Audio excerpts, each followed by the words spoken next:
जय हिंद प्यारे साथियों, मैथ का एक और प्रैक्टिस सेट आपके सामने है जिसका पहला सवाल मैंने यहाँ पर मेंसुरेशन का रखा है। और कई बार मैंने आपको बताया है कि अगर आपको मेंसुरेशन के फॉर्मूले याद हैं तो इससे हल्का चैप्टर आपके लिए इस दुनिया में कोई नहीं है। और अगर आपको इसके फॉर्मूले याद नहीं है तो इससे भारी चैप्टर आपके लिए इस दुनिया में अभी तक कोई नहीं बना है। समझ रहे हो दोस्तों बात को? क्योंकि सवाल ही जब भी आता है ना, हमेशा फॉर्मूले बेस्ड ही आता है। और यहाँ पर भी एक दो सवाल आएंगे यूपी पुलिस कांस्टेबल में और आपको फॉर्मूले बेस्ड होंगे और आपको फॉर्मूले याद कर लेने चाहिए। एक शंकु, बेलन और गोला, इन तीन के तो आपको याद होने ही चाहिए हर हाल में। तो यहाँ पर सवाल है और देखो किसका, इसका जो डिजाइन में बनाने वाला हूँ इस सवाल का, वो आप मोहित हो जाओगे कि इस सवालों में ये डिजाइन भी बनते हैं क्या। समझ रहे हो बात को? बस दो चार सवाल देख लो, उसके बाद फंडा खुद आपको पता चल जाएगा। बाकी में दम है सवालों में। देखो क्या बोला गया, यदि 7 सेंटीमीटर की त्रिज्या और 9 सेंटीमीटर की ऊंचाई वाले एक बेलनाकार वस्तु को पिघलाकर उसी त्रिज्या के एक शंकु का निर्माण किया जाता है तो उस शंकु की ऊंचाई कितनी होगी, ये कहना चाह रहा है। इसमें दो चीजें दे रखी हैं, बोले कौन कौन सी हैं। एक तो दिया है हमें बेलन, बोले ठीक है, और दूसरा दिया है हमें शंकु। समझ रहे हो बात को? उसने बेलन को पिघलाया और शंकु बना दिया। तो कई बार मैंने आपको बताया है, जब भी एक चीज से दूसरी चीज का निर्माण होता है तो हमेशा उनके जो वॉल्यूम होते हैं यानी आयतन होते हैं वो हमेशा बराबर रखे जाते हैं। ये आप अच्छे से जानते होगे, नहीं जानते हो तो अब आपको पता चल गया। तो आप यहाँ पर बेलन का आयतन और शंकु का आयतन दोनों जगह बराबर रख लो। तो मैं यहाँ पर ये कहना चाह रहा हूँ मेरे दोस्त, तो आप मुझे ये बताओ कि बेलन का जो आयतन होता है वो कितना होता है। मैं यहाँ पर लिख रहा हूँ, उतार लेना अगर आपको नहीं पता है तो यहाँ पर लिख रहा हूं मैं बेलन का आयतन, बेलन का आयतन है ना, ये हुआ बेलन का आयतन, और बराबर शंकु का आयतन। दोनों के आयतन जो है हम क्या कर देंगे मेरे दोस्त, बराबर रख देंगे। शंकु का आयतन, मैं जब इन दोनों को बराबर रखूंगा तो मैं आराम से इस सवाल को सॉल्व कर लूंगा। अब दोनों के मैं यहाँ पर फॉर्मूले लिख रहा हूं, जरा देखना क्या है। बेलन का जो आयतन होता है वो होता है पाई आर स्क्वायर एच होता है मेरे दोस्त। और यहाँ पर शंकु का जो आयतन होता है वो कितना होता है, तो आप कहोगे 1/3 पाई आर स्क्वायर एच होता है। समझ रहे हो बात को? तो आपके पास यहाँ बेलन की त्रिज्या भी है और ऊंचाई, दोनों चीजें दे रखी हैं। त्रिज्या और ऊंचाई दोनों दे रखी हैं। तो यहाँ पर आप देखोगे तो पाई से तो पाई कट जाएगा पहली बात। दूसरा यहाँ पर 7 का स्क्वायर कर लोगे और गुणा एच का मान कितना दिया है, बोले 9 है यहाँ पर एच का मान। तो आप यहाँ पर एच का मान रख लोगे 9। 9 रखना है ना, एच थोड़ी ना रखना है। तो यहाँ पर आ जाएगा कितना मेरे दोस्त, 9 हो जाएगा, बराबर यहाँ पर होगा 1/3 और गुणा में। अब देखना उसने ये बोला था कि पिघलाकर उसी त्रिज्या के, क्या कह रहा है, उसी त्रिज्या के, मतलब त्रिज्या शंकु की भी यही है और यहाँ पर आप देखो तो बेलन की भी यही है। उसने बोला उसी त्रिज्या के, तो मतलब त्रिज्या यहाँ पर भी क्या आएगी, 7 ही आ जाएगी। तो आप क्या करोगे, 7 का स्क्वायर कर दोगे, 7 का स्क्वायर, और एच हमें निकालना है किसका, शंकु का। शंकु का एच हमें निकालना है यानी ऊंचाई निकालनी है। तो यहाँ पर कर लेंगे एच, काम खत्म, पैसा हजम। ठीक है भाई। अब देखो ये पूरा पूरा कट जाएगा ना, कट जाएगा, 7 का स्क्वायर, यहाँ भी 7 का स्क्वायर, दोनों कट जाएंगे। अब यहाँ पर आप क्या करोगे, इसकी मल्टीप्लीट कर दोगे यहाँ पर, यानी कि मल्टीप्लाई कर दोगे आड़ी तिरछी, तो 9 क्या हो जाएगा 27। कितना होगा मेरे दोस्त, 27 हो जाएगा। और यहाँ पर कितना बचेगा, एच बच जाएगा बस। यानी कि हमारी जो ऊंचाई है शंकु की वो कितनी है, आप बड़ी आराम से कह दोगे 27 सेंटीमीटर। कितना मेरे दोस्त, 27 सेंटीमीटर हो जाएगा। ऑप्शन नंबर सी इसका बिल्कुल राइट आंसर है। समझ गए बात को? अगला सवाल ये रहा। ठीक है भाई लल्ला, सवाल अगला देखो क्या बोला सवाल में।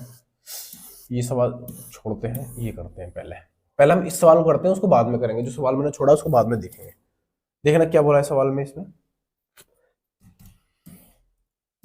बढ़िया सवाल है, इसको बनाना शुरू करो। इसलिए मैं इतना मिटा लेता हूँ थोड़ा सा। ठीक है भाई, बनाना शुरू करो। सवाल आपके सामने दिया गया। देखो ये सवाल जो यहाँ पर लिखा हुआ है ना, वो आप अगर देखोगे तो किलोमीटर प्रति घंटा, इसका मतलब चाल और समय दूरी का ये सवाल है ना, समय दूरी का सवाल है। और इसे करने में ज्यादा मजा आता है। समझ रहे हो बात को? देखो कैसे करेंगे इसे।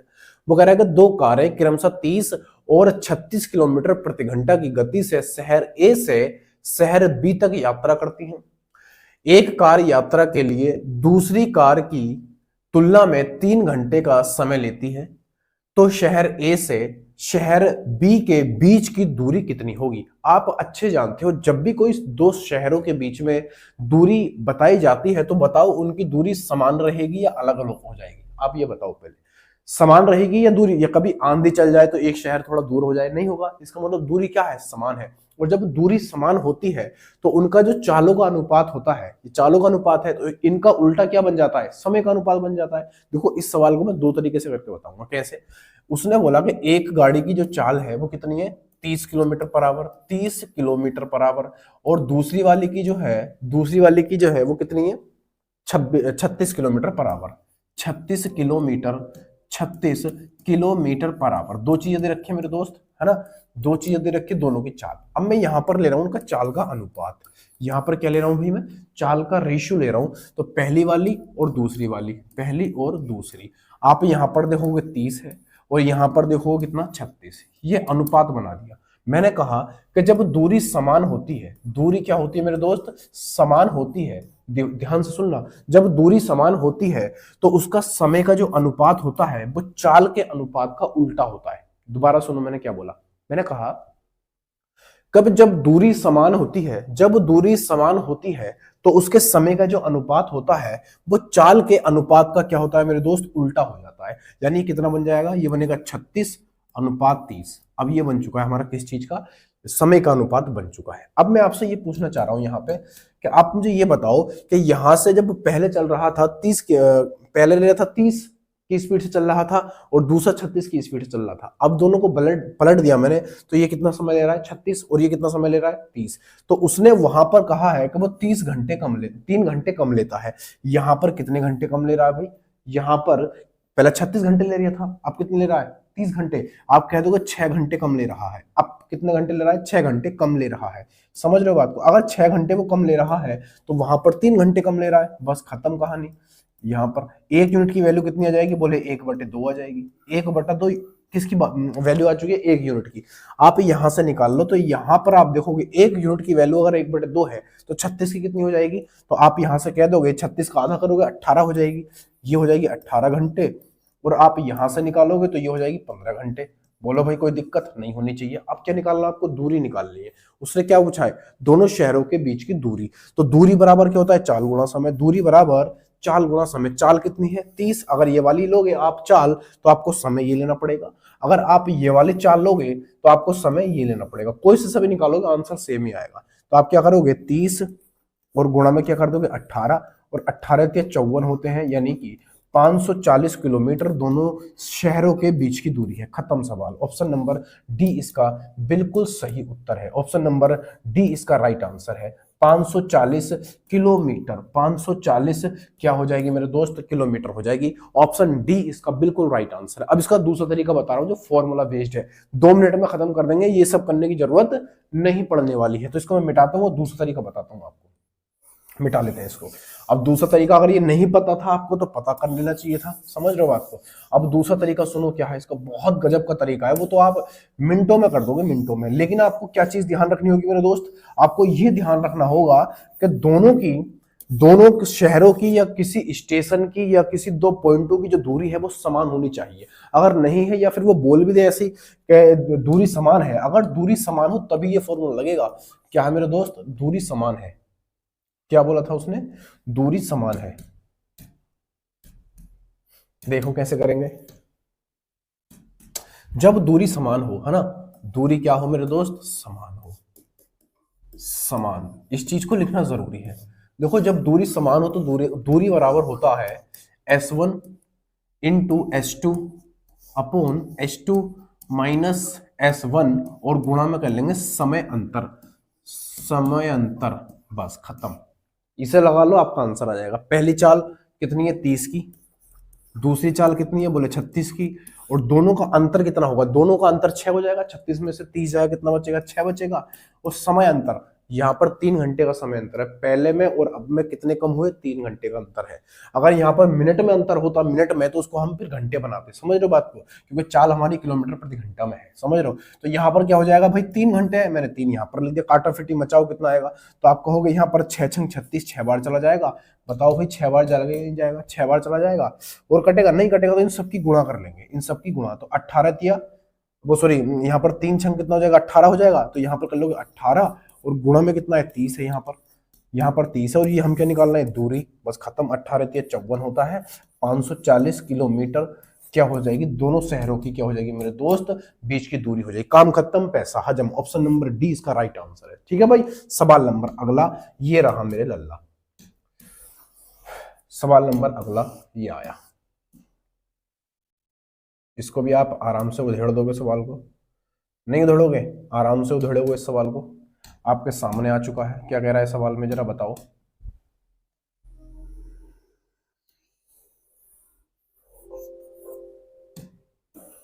इसको मैं मिटा देता हूं, सवाल देखो क्या कह रहा है। बढ़िया सवाल है, इसको उतार लेना अगर नहीं पता हो तो। अगर ये आपको नहीं पता है तो इसको कहीं पर नोट डाउन कर लो ना। देखो, अगर आपको टाइम बचाना है ना, अपना एग्जाम में टाइम बचाना है, तो कुछ चीजें मेरे दोस्त आपको याद करनी ही होंगी। बहुत सारी चीजें ऐसी होती हैं जो एग्जाम टाइम पे हमें वो याद होती हैं, तो बड़ा साथ देती हैं हमारा। समझ रहे हो बात को? देखो क्या बोला है कि 54 से संख्या को विभाजित करने पर हमें 86 भागफल के रूप में और 13 शेष के रूप में मिलता है। उस संख्या को ज्ञात कीजिए। आप अच्छे जानते हो, जब भी कोई भागफल वाला या डिवाइडेशन वाला कोई सवाल आता है तो हम उनका डिजाइन कैसे बनाते हैं। इस तरीके से हम एक डिजाइन बना रहे होते हैं मेरे दोस्त, है ना। तो मैं यहाँ पर क्या लिखता हूं, यहाँ पर होता है हमारा भाजक जो किसी संख्या को भाग करता है, और यहाँ पर होता है भाग करने के बाद जो भागफल हमें मिलता है मेरे दोस्त, यहाँ पर भागफल होता है। और यहाँ पर क्या होता है, बोले यहाँ पर शेष हो जाता है, यानी कि शेषफल। और यहाँ पर क्या होती है, संख्या होती है।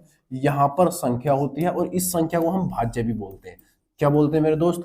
इस संख्या को हम भाज्य बोलते हैं, यानी कि जो भाज हो रही है ना, जो कट रही है उसको भाज्य, जो काट रही है किसी संख्या को डिवाइड कर रही है उसे भाजक बोलते हैं। जो भाग करने के बाद हमें शेषफल रिजल्ट मिलता है उसको क्या बोलते हैं, भागफल बोलते हैं, और जो बच जाता है उसको शेषफल। उसने बोला है हमको कि हमने 54 से किसी संख्या को क्या करी है, भाग करी है। किसी संख्या को विभाजित करने पर 54 से भाग करी है, यानी कि हमारा जो भाजक है वो कितना है मेरे दोस्त? आप कह दोगे अपना जो भाजक है वो कितना है, 54 है। कोई दिक्कत यहां तक? अब वो कह रहा है कि जब हमने भाग किया तो हमें भागफल कितना मिला, बोले 86 मिल गया, 86। तो हमारा भागफल कितना हुआ, 86 हो गया। शेषफल कितना है, बोले 13 है। कितना? 13। तो इसका डिजाइन क्या होता है आप अच्छे जानते हो। क्या जानते हो कि जब हमें बीच वाली संख्या चाहिए होती है या फिर भाज्य चाहिए होता है, तो आप क्या करते हो, इन दोनों की गुणा करते हो, इसको जोड़ देते हो। बोलो भाई हाँ या ना? मैंने दोबारा क्या कहा, सुनो जरा। मैंने कहा कि जब हमें बीच वाली संख्या यानी भाज्य हमें चाहिए होता है तो हम क्या करते हैं मेरे दोस्त, इन दोनों का हम गुणा कर देते हैं। इन दोनों की यानी भागफल और भाजक की गुणा करते हैं, शेषफल को जोड़ देते हैं। तो इन दोनों की गुणा करेंगे भाई, कितना होगा, ये होगा 54। 54 गुणा कितना हो जाएगा, 86, और प्लस 13, बस संख्या निकल के आपके सामने आ जाएगी। तो आप क्या करोगे, 54 और 86 की मेरे दोस्त गुणा कर दो। 6 चौक 24 का 4 यहाँ पर 2, 6 पंजे 30 और 2 कितना हो जाएगा, 32, और 8 चौक 32 हो जाएगा। 8 चौक 32, टोटल कितना होगा, 64। 64 का 4 यहाँ पर 6 लग जाएगा। 8 पंजे 40 और 46, कितना, 46 हो जाएगा। यानी कि जो दोनों की मैं गुणा करूंगा तो 46 44 मुझे मिल जाएगा। कितना मेरे दोस्त, 46 44 मिल जाएगा। बस ये गुणा करनी थी, गुणा अपनी कॉपी पे कर लेना आप लोग, है ना। तो यहाँ पर कितना मिला, 46 और 44 मिल गया। प्लस क्या करना है मुझे, 13 जोड़ देना है इसमें। तो कितना आ जाएगा, कितना आ जाएगा मेरे दोस्त, तो आप दोनों को जोड़ दो। 4 और 3 होता है 7, और यहाँ पर कितना हो जाएगा, 5, और यहाँ पर 6, यहाँ पर 4, यानी 46 57 क्या होगा भाई, इसका बिल्कुल सही उत्तर होगा 46 57। Option number A is the right answer. Option A इसका बिल्कुल राइट आंसर है। काम खत्म, पैसा हजम। ठीक है भाई, उतार लेना इसको भी। सवाल नंबर अगला देखो क्या कहना चाह रहा है सवाल में। आराम से बना लेंगे इसको भी, कोई दिक्कत वाली बात नहीं है। इसको मैं मिटाता हूं, इतने आप बनाना शुरू कर दो।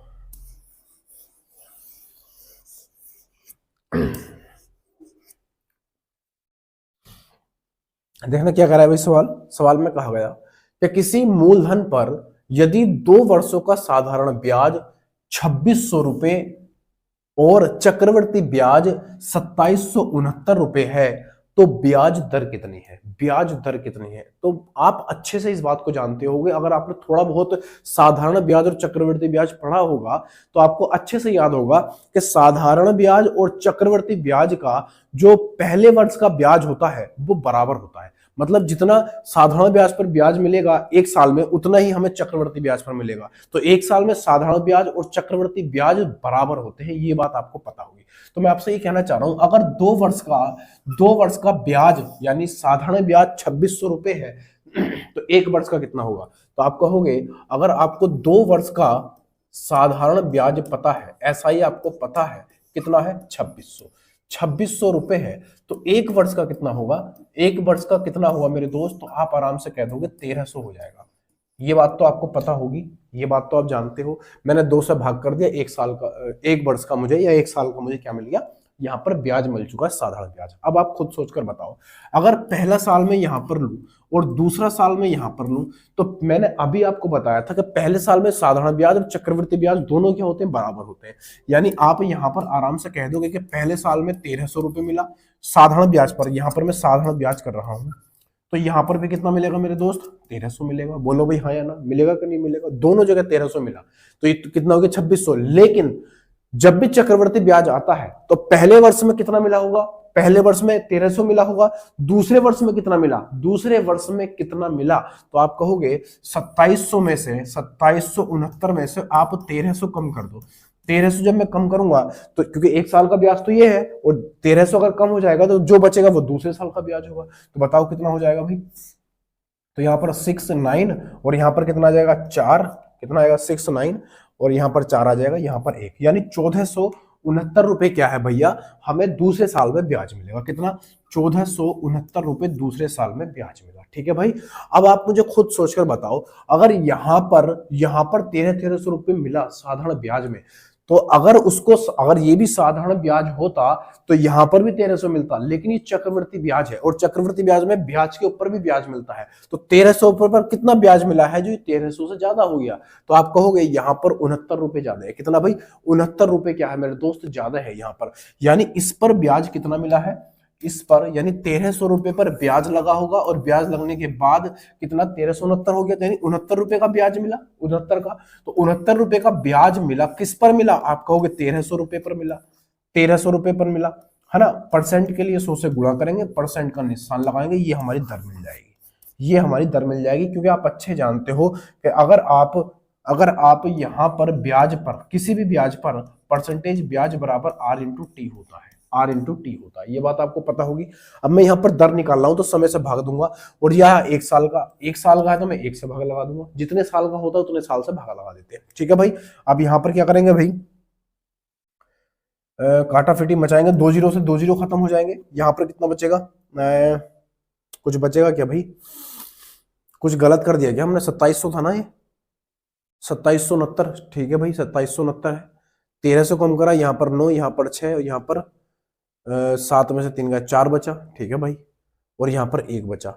अब दोनों का एलसीएम, और यहाँ पर थोड़ी सी मिस्टेक हो गई। मिस्टेक क्या है, यहाँ पर 1469 है ना, तो 1469 में से मैं 1300 कम करूंगा तो कितना बचेगा, यहाँ पर 169 बचेगा, तो यहाँ पर 169 कर लेंगे, है ना, 169 कर लेंगे। अब आप कितना कर लोगे भैया, 169 और बटे में कितना आएगा 13, 13 से 169 को काटोगे कितनी बार जाएगा, 13 बार जाएगा, तो 13 में 169 होता है। तो कितना आएगा भैया, हमारी दर कितनी निकल के आ चुकी है, आप कह दोगे आराम से कि 13% की हमारी दर निकल के आ चुकी है। कितनी भैया, 13% की दर। ऑप्शन डी इसका बिल्कुल राइट आंसर है। काम खत्म, पैसा हजम। बढ़िया सवाल था ये सवाल एकदम मॉडरेट भी नहीं है, मतलब दमदार सवाल था। समझ, सवाल छोटा है, देखो सवाल कितना सा 2-3 लाइनों का, 2 लाइनों का सवाल है, लेकिन मतलब फंडा देखो क्या तगड़ा है इसमें। सवाल अगला देखो क्या है। ठीक है भाई, सवाल नंबर ये रहा आपके सामने। सवाल ये बताओ, दिख रहा है आपको, हाँ दिख रहा होगा। देखना क्या कह रहा है भाई सवाल, इसको मैं मिटाता हूं, इतने आप इसको बनाना शुरू करो। क्या कह रहा है सवाल, इसको मैंने मिटा दिया यहां से, और आप बनाना शुरू करो।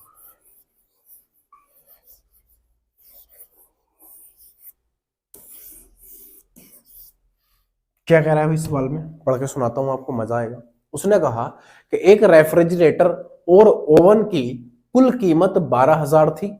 ओवन को 20% लाभ के साथ, रेफ्रिजरेटर को 28% हानि के साथ बेच दिया गया। यदि दोनों वस्तुओं का विक्रय मूल्य समान था, ये चीज मेन है इसमें, दोनों का विक्रय मूल्य क्या है भाई, समान है, तो सस्ती वस्तु का क्रय मूल्य कितना होगा। सस्ती वस्तु का क्रय मूल्य, सस्ती यहां पर वस्तु का मतलब क्या है, जो कम कीमत पर खरीदी होगी उसका हमसे क्या पूछा जा रहा है, क्रय मूल्य पूछा जा रहा है। ये लाइन यहां पर दमदार थी। अब आप ये देखो, टोटल जो अपने पास यहां पर क्रय मूल्य है दोनों चीजों का, वो 12,000 है, यानी कि कुल क्रय मूल्य है यानी सीपी है, वो कितना है, आप कहोगे 12,000 रुपए। बोले ठीक है 12,000 है। अब वो कह रहा है कि उसने 20% लाभ को किसको बेचा है, ओवन को बेचा है। ओवन को बेचा कितने पर भैया, 20% के लाभ पर। तो 20% की फ्रैक्शन वैल्यू क्या होती है अब बताना। तो 20 × 100 यानी 6/5 होती है, यानी 5 की चीज मैं यहाँ पर ऐसे लिख देता हूँ तो बेहतर रहेगा। ऐसा लिख देता हूं, जरा ध्यान से देखो एक मिनट। यहां पर ऐसा कर देता हूं क्रय मूल्य, यानी क्रय मूल्य कितना 5, 5 की चीज कितने में बेच दी, कितने में बेच दी, तो आप कहोगे 6 में बेच दी। बोले ठीक है, सही है, कोई दिक्कत नहीं है।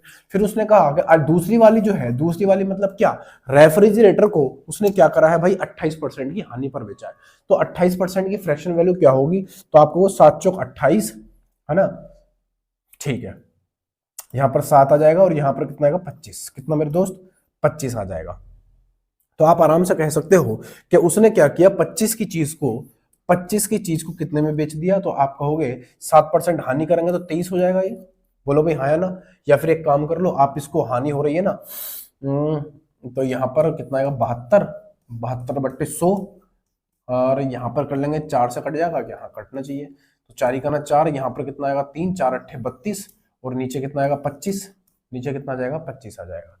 ठीक है, 25 और 18, ठीक है ऐसा कर लेते हैं, इससे बेहतर वो वाला ठीक है। तो इसको मैं थोड़ा सा यहाँ पर डिजाइन चेंज कर देता हूँ, थोड़ा सा डिजाइन हम चेंज करेंगे। ये तो अब मैंने निकाल लिया, यहाँ पर क्या करेंगे, यानी 25 की चीज उसने कितने में बेची मेरे दोस्त, 25 की चीज उसने 18 में बेच दी। लेकिन उसने यहाँ पर एक चीज बोली थी, बोले क्या, उसने ये बोला था कि जो विक्रय मूल्य है ना दोनों वस्तुओं का वो समान है। ये चीज मेन है इसमें, वो ये वाली चीज क्या है, मेन है। यानी विक्रय मूल्य दोनों वस्तुओं का समान है, लेकिन यहाँ पर आप देखोगे तो विक्रय मूल्य अलग अलग है। बोलो, यहाँ पर पहले क्या है 6 है और यहाँ पर कितना 18, तो दोनों को हम क्या करेंगे समान बना लेंगे, दोनों को, यानी दोनों विक्रय मूल्य हम समान बनाएंगे। तो यहाँ पर 3 से गुणा कर देंगे, 3 6 18, यहाँ भी 18 वहां भी 18, विक्रय मूल्य समान हो गया। लेकिन एक रूल होता है कि जब आपने यहाँ पर 3 से गुणा किया है तो आप यहाँ पर भी 3 से कर दो, तो ये कितना हो जाएगा 3 पंजे 15, ये कितना हो जाएगा, ये हो जाएगा 15। ठीक है भाई, अब यहाँ पर आप दोनों को जोड़ दो, तो यहाँ पर आप चेक करोगे तो यहाँ पर क्रय मूल्य टोटल कितना हो रहा है, तो आप आराम से कह दोगे ये हो रहा है 40 है ना, 35 और 5 40, ये हो गया 40। और यहां पर आप देखोगे तो यहां पर विक्रय मूल्य कितना हुआ भाई, विक्रय मूल्य यहां पर आप चेक करोगे 18 और 18 36 हो रहा है।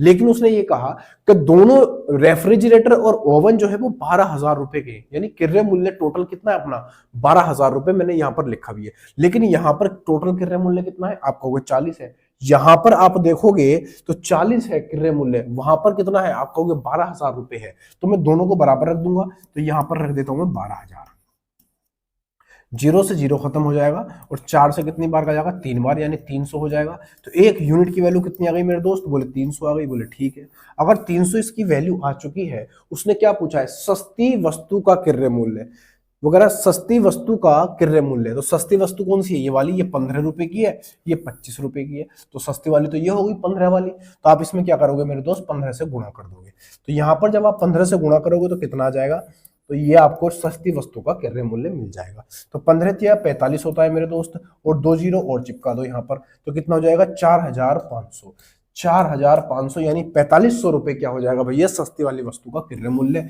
Option number A is the right answer. Option number A इसका बिल्कुल सही उत्तर है। काम खत्म, पैसा हजम।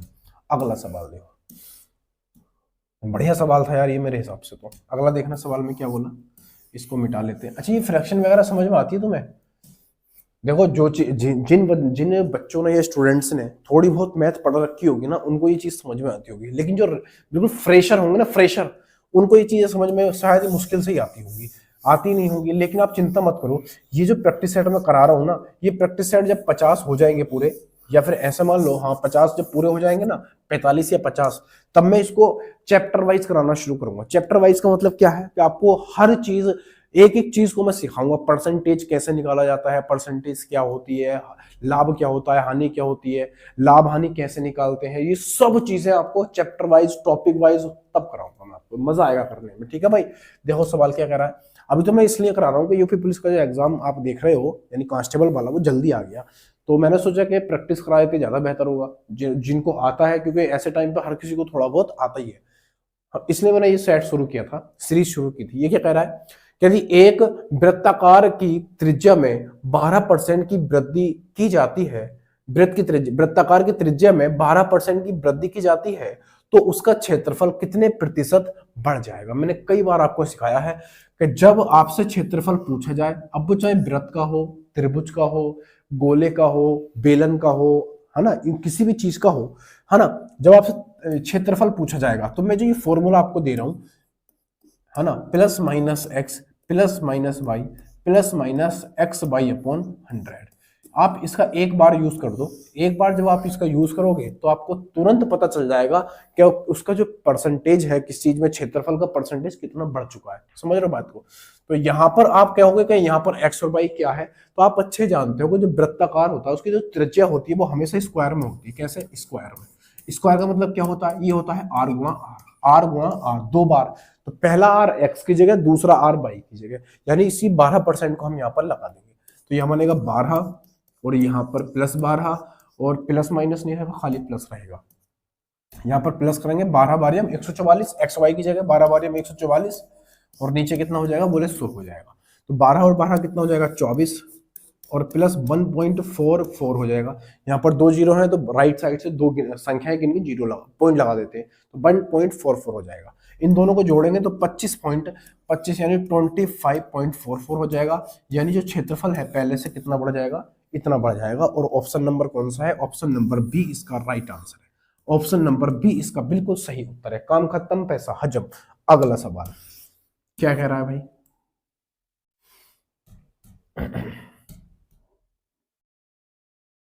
मैं इसको मिटाता हूं, इतने आप करना शुरू करो।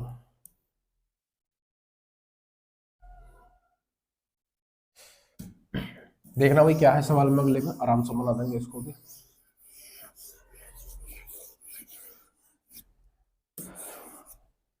क्या कहा सवाल में? उसने कहा कि एक थोक व्यापारी एक खुदरा व्यापारी को एक घड़ी 20% लाभ के साथ बेच देता है, और खुदरा व्यापारी उसे ग्राहक को 10% हानि के साथ बेच देता है। यदि ग्राहक ने 874.8 रुपए का भुगतान करता है तो थोक व्यापारी की लागत क्या थी? यानी जो शुरुआत में थोक विक्रेता है इसने कितने में खरीदा था, ये हमसे पूछना चाह रहा है। इतना बेहतरीन मैं ट्रिक आपको देने वाला हूं इसकी, तो मजा आ जाएगा। देखो कैसे करेंगे। देखो थोक विक्रेता है, और इस थोक विक्रेता ने क्या किया? इस थोक विक्रेता ने एक खुदरा व्यापारी को 20% के लाभ पर दे दिया। मैं यहाँ पर लिख देता हूँ प्लस, लाभ हुआ है इसलिए प्लस किया, अगर माइनस होता, सॉरी हानि होती तो माइनस कर देता।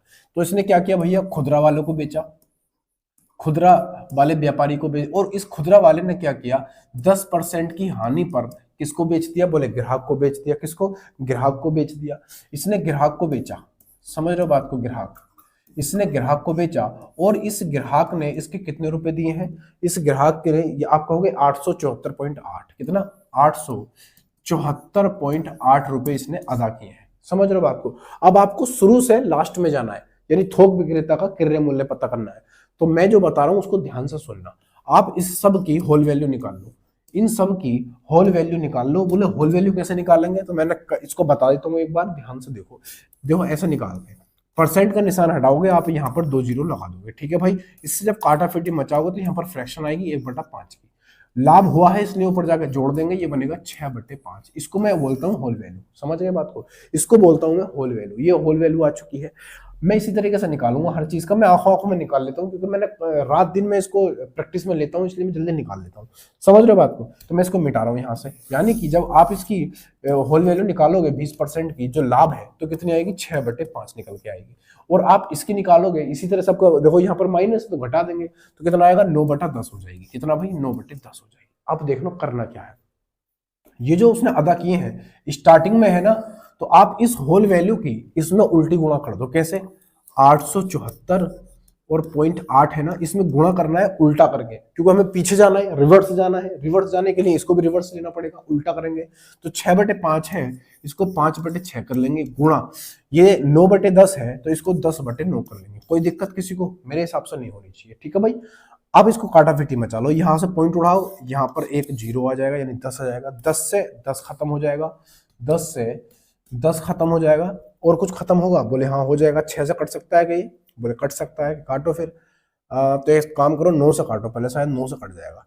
देखो 9 नाम होता है 81, कितना बचेगा? यहाँ पर 6 बच जाएगा। और 9 सत्ते होता है 63, एक बचेगा। और 9 दूनी 18, ये तो गया 9 से, ठीक है भाई, ये 9 से कट गया। 6 से डिवाइड करके देखो इसको, 6 से काटेंगे कितनी बार कटेगा? बोले 6 ही का ना 6, कितना बचेगा? 3 बच जाएगा, 37 हो जाएगा। और 6 छंग 36, एक बचेगा, 12 हो जाएगा। और 6 दूनी 12, 162। तो यहाँ पर कितना आ जाएगा मेरे दोस्त? ये आएगा 162, 162 है ना, 165 काहे कर रहे हैं? 162 और गुणा कितना? देखो 5 बच गए यहाँ पर, अब दोनों की मल्टीप्लिकेट कर दोगे तो आपका आंसर आ जाएगा। क्या है भाई, 5 दूनी 10 का 0 एक कैरी, 5 छंग 30 और 1 31, यहाँ पर 3, 5 एक 5 और 3 8। यानी जो खुदरा विक्रेता है ये वाला, ये जो खुदरा विक्रेता है इसने 810 रुपए में खरीदा था। कितने में, 810 में। ऑप्शन नंबर कौन सा रहेगा भाई, ऑप्शन नंबर हो जाएगा, option number B is the right answer. Option B इसका बिल्कुल सही उत्तर है। ठीक है भाई, ये हमारे कुछ सवाल थे। और एक सवाल और आपके सामने बड़ा ही बेहतरीन और गजब का है, बहुत ही बढ़िया सवाल है ये वाला भी। साधारण ब्याज चक्रवृद्धि ब्याज वगैरह से संबंधित है। देखो कैसे करेंगे इस सवाल को, बहुत बढ़िया सवाल है ये वाला। बाकी बातें मजेदार हैं जो तुम करते रहते हो। ठीक है भाई, सवाल को बनाना शुरू करो जरा, कैसे बनाएंगे। देखो क्या बोला उसने सवाल में, वो हमसे ये कहना चाह रहा है कि बोले क्या, कि बोले मैं ये कहना चाह रहा हूं कि 18% वार्षिक दर से 3 वर्षों के लिए एक निश्चित राशि पर साधारण ब्याज 10% वार्षिक दर से 2 वर्षों के लिए 9,000 की राशि पर चक्रवृद्धि ब्याज से आधा है। समझ रहे बात को, इसने क्या कहा कि साधारण ब्याज पर साधारण ब्याज जो हमें मिला है वो चक्रवृद्धि ब्याज का आधा है, वो ये बात कहना चाह रहा है। फिर उसने क्या कहा, फिर आगे बोला कि साधारण ब्याज पर दी गई राशि, साधारण ब्याज पर कितनी राशि दी गई थी वो ये पूछना चाह रहा है। इसका मतलब है कि अगर आप यहां से ब्याज निकालोगे, परसेंटेज ब्याज, तो आप दोनों की गुणा कर दोगे, तो आप आराम से यहां पर ब्याज निकाल लोगे। कितना आएगा, तो आप दोनों की गुणा कर दोगे, 18 या 54। कितना, 18 या 54% क्या आया भाई, साधारण ब्याज आ गया। साधारण ब्याज में समय की और दर की गुणा कर दो, परसेंटेज ब्याज मिल जाता है। 54% ब्याज है। अब ये जो ब्याज आया है ना, वो चक्रवृद्धि ब्याज पर जो ब्याज मिला था उसका ये आधा है। उसने यही बात बोली है, देखो यहाँ पर लिखा उसने आधा है ये। अब मैं आपसे कहना चाह रहा हूं, अगर 9,000 रुपए की राशि है, 10% वार्षिक ब्याज है, 2 वर्षों में चक्रवृद्धि ब्याज कितना आएगा ये बता दो, तो आप क्या करोगे, 2 साल के लिए 10% का सक्सेसिव कितना होता है, आप बताओ कितना होता है, तो आप निकाल लोगे 10 और 10 20 और 10 250 21% होता है। देखो मैं बताता हूँ कैसे निकालते हैं। 2 साल का पूछा है ना उसने, 2 साल का, तो 10% को हम क्या करते हैं, इस वाले उसमें 10 प्लस 10 और प्लस कितना आएगा, 10 250 और 100/100, 21% निकल के आता है। ये आप जान लेना, 10 और 10 20 और एक यहाँ पर बचेगा 21%, है ना। तो आप क्या करोगे, यहाँ पर आप चक्रवृद्धि ब्याज निकाल लोगे। क्या निकाल लोगे, आपको चक्रवृद्धि ब्याज मिल जाएगा कि इसमें ब्याज कितना है, कितना है ब्याज, तो आप 9,000 का 21% निकाल दो। इसको चलो मिटाता नहीं हूँ, ऐसे रहने दो। तो आप 9,000 पर यहाँ पर क्या निकाल रहे हो, CI, तो 9,000 रुपए पर 21%, मैंने इसका सक्सेसिव निकाला था यहाँ पे 21%, परसेंट से 2 जीरो खत्म हो जाएंगे। यहाँ पर कितना आएगा, 9 दूनी 18, कितना आएगा, 9 दूनी नहीं सॉरी 21 है यार, ये मैं 2 सोच रहा हूँ, 2 नहीं 21 है वो। ठीक है भाई, तो 9 का ना 9 हो जाएगा यहाँ पे, और 9 दूनी 18, कितना, 9 दूनी 18, ये हो जाएगा 179, वो 89, और जीरो यहाँ पर है तो यहाँ पर जीरो लगा लेंगे, यानी 1890 रुपए हमें ब्याज मिल चुका है। अब उसने क्या बोला था, उसने ये बोला था साधारण ब्याज जो है ना वो चक्रवृद्धि ब्याज का आधा है, तो हमें क्या निकालना है, ये वाली राशि निकालनी है। तो इसका मतलब अगर मैं इसका आधा कर दूं तो मुझे यहाँ पर इस 54% का मान पता चल जाएगा, क्योंकि इसका आधा ही तो उसके बराबर साधारण ब्याज है, तो मैं इसका आधा कर रहा हूँ। ठीक है भाई, इसका आधा करूंगा तो कितना आएगा, कितना आ जाएगा, तो आप कहोगे 2 नम 18, 2 चौक 8, 2 पंजे 10, 945 रुपए आ चुका है। अब ये 945 क्या है, ये 945 जो है ना, ये साधारण ब्याज है। समझ लो बात को, साधारण ब्याज आ चुका है। उसने साफ साफ बोला है कि 18% वार्षिक दर पर 3 वर्षों में जो ब्याज मिलता है ना, वो चक्रवृद्धि ब्याज के 10% से 2 वर्ष के हिसाब से 9,000 रुपए पर जो ब्याज निकल का आएगा उसका आधा है, उसका आधा। तो ये ब्याज आया था, इसका आधा कर दिया, 945 आया। तो ये साधारण ब्याज कितना है, यहाँ पर ये साधारण ब्याज कितना आया, तो आप कहोगे 945, और यहाँ पर कितना है, 54। दोनों का मैं बराबर रख दूंगा, 100% का मान निकालूंगा, मेरा आंसर आ जाएगा। ठीक है भाई, मेरा आंसर आ जाएगा। तो मैं यहाँ पर ऊपर कर रहा हूँ, देखना थोड़ा कलर चेंज कर रहा हूँ। तो यहाँ पर जो वैल्यू होगी ये किसकी है, 945, 1% की वैल्यू निकालूंगा, 54 यहाँ पर आ जाएगा, 54 यहाँ पर आएगा। 100% की वैल्यू निकालूंगा तो मुझे यहाँ पर मिल जाएगा, क्या मिलेगा, मुझे मिलेगा यहाँ पर साधारण ब्याज की राशि, साधारण ब्याज की राशि मिल जाएगी। कितनी मिलेगी भैया, कटेगा ये किस चीज से, कितने से काटे, 9 से काट ले, 9 से कट जाएगा, 9 छक्का 54, 9 छक्का 54 और 9 का 9, 9 पंजे 45, 105। 6 से कट जाएगा क्या भाई, नहीं कटेगा। 3 से कट जाएगा, बोले हाँ कट जाएगा, 3 से कट जाएगा। 3 से काटेंगे, 3 दूनी 6, और यहाँ पर 3 से काटेंगे तो 3 तिया 9, और यहाँ पर 3 पंजे 15, और इसको मैं काटूंगा 50 को, 50 बार कट जाएगा, तो यहाँ पर बनेगा अपने पास 35 गुणा 50। ठीक है भाई, दोनों की गुणा करेंगे आंसर आ जाएगा। तो 5 पंजे 25, यहाँ पर जीरो तो आना ही है लास्ट में, तो ये संख्या तो हमारा आंसर हो नहीं सकता, है ना। तो यहाँ पर 5 पंजे 25, 5 तो आएगा, 5 पंजे 25, एक जीरो आएगा ना लास्ट में एक जीरो आएगा, लास्ट में एक जीरो आएगा, तो यहाँ पर 2 जीरो है, यहाँ पर ये खत्म हो जाएगा, यहाँ पर है नहीं, तो आंसर ऑप्शन सी इसका बिल्कुल राइट आंसर है। समझ रहे हो, दोनों की जब आप गुणा करोगे तो आपको 1750 रुपए मिल जाएगा। ये टाइम बचाने की कला होती है, क्या जरूरत है पूरे की गुणा करने की। 5 पंजे 25 करो, तो यहाँ पर लास्ट में जीरो है और 5 एक बार आया, यानी लास्ट में कितना आएगा 50, और 50 कहां पर है लास्ट में, सिर्फ इस वाले में है और किसी में है ही नहीं। समझ रहे हो, क्योंकि यहाँ पर 500 है 50 नहीं है, तो यही हमारा क्या बनेगा, आंसर बन जाएगा। ठीक है भाई, कोई दिक्कत हो तो बताओ। सवाल नंबर अगला ये रहा आपके सामने। ठीक है भाई, आराम से बना देंगे इसको भी। कैसे बनाएंगे जरा देखना। ये तो आप छुटकू से लगते होंगे आपको सवाल, लेकिन लगते तभी होंगे जब आप लगातार प्रैक्टिस में लगे रहोगे। प्रैक्टिस छोड़ दोगे तो आपको ये छुटकू से नहीं लगेंगे, फिर आपको ये हार्ड लगने लगेंगे। देखो क्या कह रहा है सवाल। उसने कहा कि बढ़िया सवाल है, देखो औसत का सवाल है, मजेदार है एकदम। वो कह रहा है 3 संख्याओं का औसत 64 है, उनमें से पहली होगा, यहाँ पर पहली संख्या अन्य 2 संख्याओं के योग का 1/3 गुना है, पहली संख्या बताओ। यहाँ पर 3 संख्याएं हैं, आप अच्छे जानते हो कि संख्या की और जब हम औसत की गुणा करते हैं तो तीनों संख्याओं का योग मिल जाता है ना। तो तीनों संख्याओं का योग, तीनों संख्याओं का योग कितना आएगा भैया, तीनों संख्याओं का योग।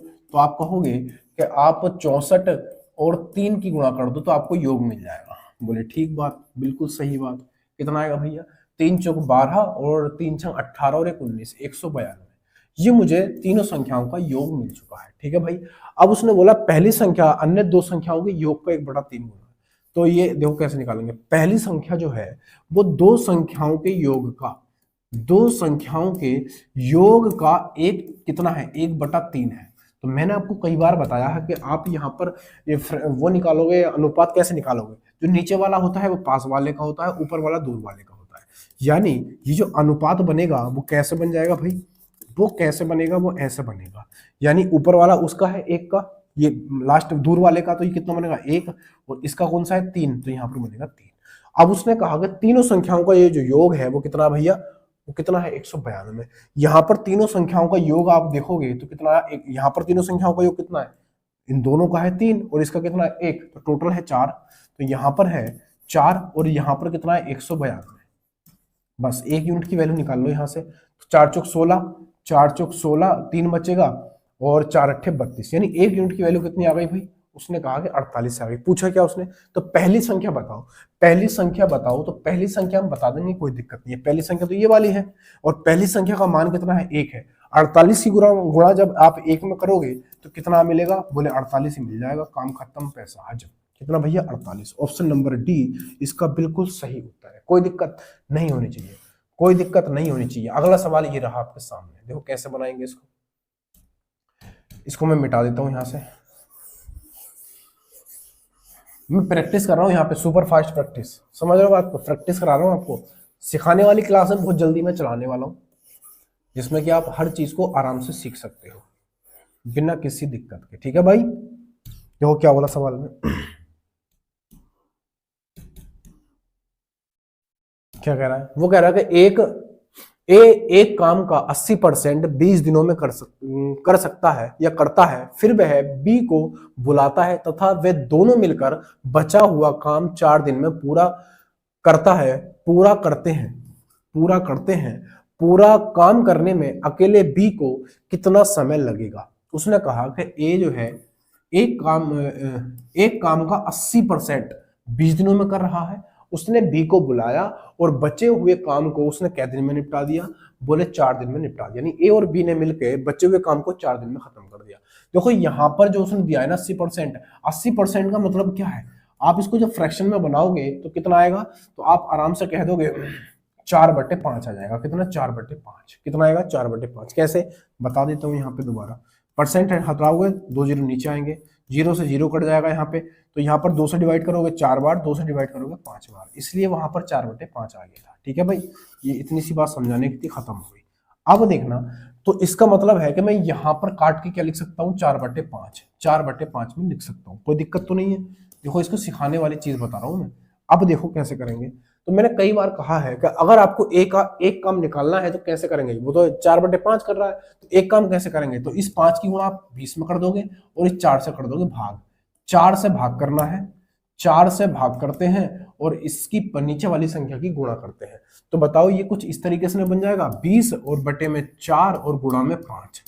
समझ रहे हो, ये आपको ऐसा नहीं करना, ये तो आपको आंखों आंखों में करना होगा एग्जाम के समय पे। समझ रहे हो बात को। तो यहाँ पर 4 पंजे 20 और 4 पंजे कितना होता है 20, 5 और 5 पंजे कितना हो जाएगा 25। यानी वो ये कहना चाह रहा है सीधा सीधा कि एक काम को 25 दिन में कर देता है। उसने ऐसा ना बोल के उसने थोड़ा घुमा दिया, बात तो समझ गए। चलो ठीक है, अच्छी बात है। अब देखना कैसे करेंगे। तो आप सीधा सीधा कह सकते हो, सीधा सीधा कह सकते हो कि 4/5 को 20 दिन में निपटा रहा है, तो 4 पंजे 20, 5 पंजे 25, यानी ए जो है एक काम को 25 दिन में निपटा देता है। दूसरा बचा हुआ काम, यानी 20% उसने 20% बचेगा, 80% कर दिया, 20% बचा। तो इसको वो ये कहना चाह रहा है कि 20% जो काम है वो कितने दिन में करते हैं ए और बी, बोले 4 दिन में कर देते हैं, 4 दिन में। तो 20% की फ्रैक्शन वैल्यू कितनी होती है, तो आप कहोगे 1/5 होती है। कितना, 1/5। तो यहां पर अगर आपको एक काम चाहिए तो आप इसकी गुणा यहां पर कर दोगे, तो एक काम कितना आएगा 20 दिन में। यानी कि बचे हुए काम को ए और बी मिलकर कितने दिन में करते हैं, बोले 20 दिन में कर देते हैं। दोनों का एलसीएम लोगे तो 100 आ जाएगा। यहां पर 25 चौका 100, 25 चौका 100, 20 पंजे 100। ठीक है भाई। अब आप यहां पर देखोगे तो उसने क्या पूछा है, उसने पूछा अकेला बी उस काम को कितने दिन में कर देगा। तो आप यहां पर देखो, अगर ए की क्षमता यहां पर 4 है तो बी की क्षमता कितनी हो जाएगी, जबकि ए और बी की 5 है, तो आप कहोगे बी की क्षमता 1 हो जाएगी। ठीक है भाई। अब यहां पर ये वाला काम 100 काम मुझे इस बी से कराना है, तो आप अच्छे से जानते हो कि जिससे हम काम करवाते हैं उस काम में उसकी क्षमता से भाग लगाते हैं। तो आप 100 को 1 से भाग करोगे कितनी बार जाएगा, 100 बार जाएगा। यानी ये जो है कितने दिन में कर देगा मेरे दोस्त, 100 दिन में काम को कर देगा। Option number B is the right answer. Option B इसका बिल्कुल सही उत्तर है। ठीक है भाई, बहुत बढ़िया चीज थी, सवाल बढ़िया था, एकदम मस्त वाला। कोई दिक्कत हो तो बताओ। अगला सवाल ये रहा आपके सामने। क्या बोला है सवाल में, इसको मिटा लेते हैं यहां से, इतने में इसको यहां से नस्ते नाबूद करूं, आप बनाना शुरू करो।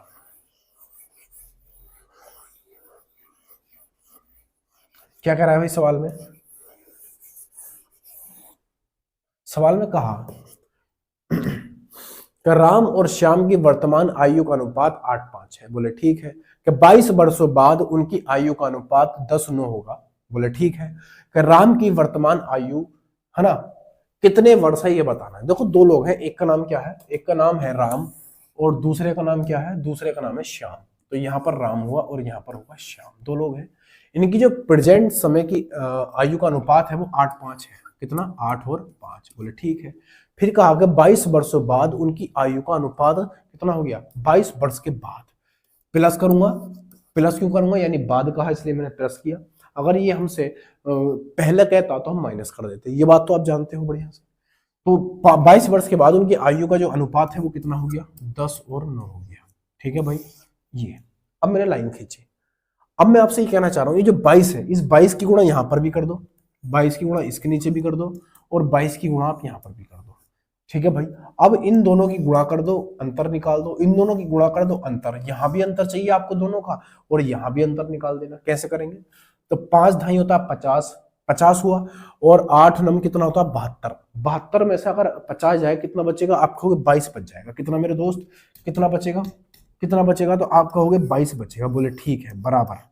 अब इसकी गुणा आप यहां पर कर दो, इसकी गुणा यहां पर कर दो और इन दोनों की गुणा करके फिर अंतर निकाल दो दोनों का। तो यहां पर कितना आएगा, तो ये बनेगा 220। इन दोनों की जब मैं गुणा करूंगा 220 बचेगा, ये बना 220 और इन दोनों की करूंगा तो 9 दूनी 18, 9 दूनी 18 और 1 19, ये बनेगा 198। दोनों का अंतर कितना आएगा, दोनों का अंतर कितना आ जाएगा, तो आप कह दोगे यहां पर 22 अंतर आ जाएगा। कितना, 22 अंतर आ चुका है। 22 से 22 कटेगा, यानी एक यूनिट की वैल्यू कितनी आएगी, 1 आ जाएगी। क्या पूछा उसने, उसने पूछा राम की वर्तमान आयु। तो राम की जो वर्तमान आयु है वो यही तो है मेरे दोस्त, 1 यूनिट की वैल्यू 1 है, तो 1 की गुणा 8 में करोगे तो कितना आ जाएगा, आप कहोगे 8 ही आ जाएगा। बस यही आंसर है हमारा। यही क्या है मेरे दोस्त, आंसर है। ऑप्शन नंबर डी इसका बिल्कुल सही उत्तर है। कोई दिक्कत, काम खत्म, पैसा हजम। कोई दिक्कत हो तो बताओ। देखो सवाल अगला है, नहीं बस तो ये कुछ सवालात थे जो मैंने आपके सामने रखे, बढ़िया कॉन्सेप्ट दिया है मैंने एक एक सवाल का, एक भी सवाल ऐसा नहीं है जो किसी भी कॉन्सेप्ट से कम हो, कॉन्सेप्ट भी बढ़िया दिया है मैंने, ट्रिक भी, है ना। तो आप चैनल पर नए हो तो आप तुरंत इस वीडियो को सब्सक्राइब वगैरह कर लेना जो करना है, वरना कुछ दिनों के बाद मैं यहाँ पर एक फिर से सीरीज चलाऊंगा कि शुरू से चीजों को शुरू करूंगा, यानी हर चीज सिखाऊंगा कि परसेंटेज कैसे निकालते हैं, परसेंटेज क्या होती है, लाभ हानि कैसे निकालते हैं, चक्रवृद्धि ब्याज कैसे निकालते हैं, साधारण ब्याज कैसे निकालते हैं, सब कुछ बताऊंगा, वो भी सब कुछ ट्रिक्स है, समझ रहे हो बात को। तो अगली वीडियो में फिर मिलेंगे, तब तक के लिए जय हिंद, जय भारत, वंदे मातरम।